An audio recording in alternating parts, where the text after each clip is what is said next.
કાચી કેરીના ખાટા મીઠા પોકેટ જો તમે એકવાર તમારા ઘરે બનાવ્યા તો વારે વારે આની ડિમાન્ડ થશે.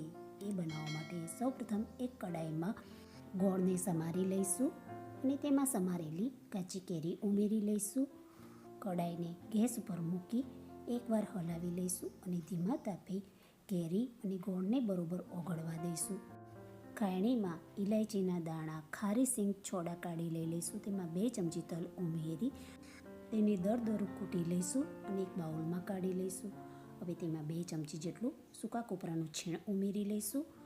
વચ્ચે વચ્ચે ગોળ કેરીને પણ હલાવતા રહીશું. હવે એક બાઉલમાં 1 વાટકી ભરી ઘઉંનો લોટ, 2 ચમચી ચોખાનો લોટ, તેલનું મોણ ઉમેરી બરોબર કેળવી અને તેમાં જરૂર મુજબ પાણી ઉમેરી લોટ બાંધી તૈયાર કરી લઈશું. ગોળનું પાણી બરોબર બળી જાય ત્યારે તેમાં કૂટેલો સિંગદાણાનો પાવડર ઉમેરી બધું બરોબર મિલાવી મિશ્રણ તૈયાર કરી લઈશું. તૈયાર મિશ્રણને એક બાઉલમાં કાઢી લઈશું. મિશ્રણને થોડીવાર માટે ઠંડુ કરી લઈશું. બાંધેલા લોટને કેળવી તેમાંથી લોહો પાડી નાની લંબગોળ રોટલી વણી લઈશું. તેમાં એક સાઈડે 1 ચમચી જેટલું પૂરણ મૂકી દઈશું અને તેને ફોલ્ડ કરી હાથેથી થોડું દબાવી લઈશું અને વધારાના લોટને ચક્કુની મદદથી કાપી લઈશું.